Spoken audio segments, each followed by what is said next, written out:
दोस्तों, आज हम आपको सुनाने जा रहे हैं ऑपरेशन सिंदूर की वो बातें जिन्होंने पाकिस्तान की नींद उड़ा दी।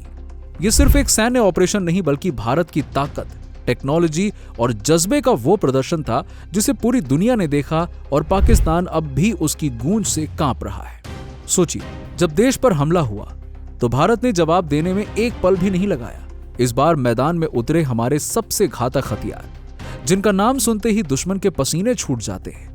सबसे पहले बात करते हैं मिसाइलों की, और यहां हमारा हीरो है हमारा ब्रह्मोस सुपरसोनिक क्रूज मिसाइल। जी हां, पहली बार भारत ने एक साथ 15 ब्रह्मोस मिसाइलें दागी और पाकिस्तान के 11 बड़े एयरबेस को चंद मिनटों में तबाह कर दिया। पाकिस्तान बस देखता रह गया और वो ये प्लान करने लगा कि अब इसको छुपाया कैसे जाए, क्योंकि वो यही कर सकता है।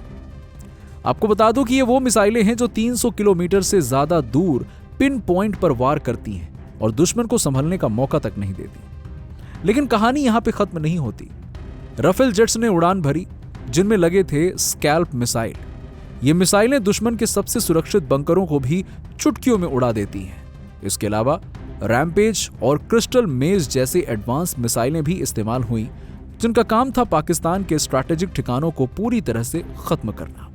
अब आते हैं उस चाल पर जिसने पाकिस्तान की पूरी एयर डिफेंस को ही बेनकाब कर दिया। भारतीय सेना ने डमी ड्रोन यानी कि नकली लड़ाकू विमानों का इस्तेमाल किया, जिन्हें देखकर पाकिस्तान ने अपने सबसे महंगे HQ-9 मिसाइल सिस्टम को एक्टिवेट कर दिया। और बस इसी का तो इंतजार था।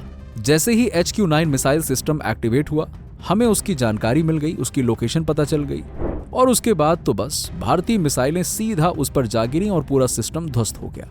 अब बात करते हैं सुरक्षा की। भारत ने S-400 ट्रायम्फ जैसे दुनिया के सबसे एडवांस एयर डिफेंस सिस्टम को तैनात किया है। इसी के साथ साथ MR-SAM और आकाश मिसाइल सिस्टम ने आसमान में दुश्मन के हर वार को नाकाम कर दिया। सोचिए, पाकिस्तान ने अपने F-16 और JF-17 जैसे फाइटर जेट्स भेजे, लेकिन हमारे S-400 और आकाश मिसाइलों ने उन्हें हवा में ही मार गिरा दिया, मानो जैसे दिवाली के पटाखे उड़ रहे हों। आपने भी ऐसे कई दृश्यों को अपने टीवी या फिर मोबाइल स्क्रीन पर जरूर देखा होगा।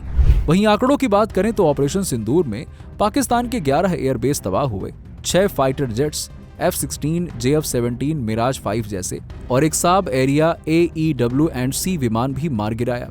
फाइटर जेट्स की बात कर लें तो राफेल ने जहां दुश्मनों के ठिकानों पर सटीक वार किए, वहीं सुखोई 30 MKI और मिराज 2000 ने एयर डोमिनेंस और सुरक्षा में कोई कसर नहीं छोड़ी। भारतीय वायुसेना के एडवांस रडार और एयरबोर्न अर्ली वार्निंग सिस्टम ने पूरे ऑपरेशन को मिनट दर मिनट मॉनिटर किया, जिससे पाकिस्तान को कोई मौका ही नहीं मिला। जहां S-400 और आकाश जैसी मिसाइलों ने ढाल का काम किया, वहीं दूसरी ओर ब्रह्मोस और स्कैल्प जैसी मिसाइल ने पलटवार का काम करके दुश्मन के खेमे में दहशत पैदा कर डाली। दोस्तों, ये ऑपरेशन सिर्फ बॉम्ब और मिसाइलों की कहानी नहीं थी, ये भारत की एकजुटता, टेक्नोलॉजी और प्लानिंग का नतीजा था। जहां तीनों आर्म्ड फोर्सेस ने टारगेट के लिए इसरो के सैटेलाइट और नाविक जैसे कंप्लीटली स्वदेशी GPS सिस्टम का उपयोग किया, और ऐसे ही कई अन्य संस्थानों के साथ मिलकर इस पूरे के पूरे ऑपरेशन को अंजाम दिया गया। पाकिस्तान आज भी अपने एयरबेस की राख में अपने जख्म ढूंढ रहा है, और भारत ने दुनिया को दिखा दिया कि अगर कोई आंख उठाएगा तो जवाब सिर्फ शब्दों से नहीं बल्कि सबसे घातक हथियारों से मिलेगा।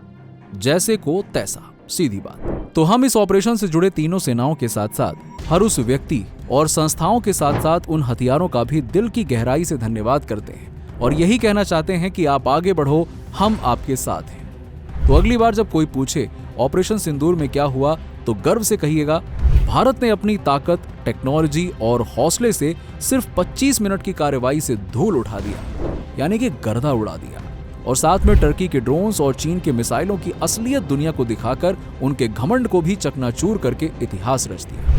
हर हर महादेव, जय हिंद की सेना।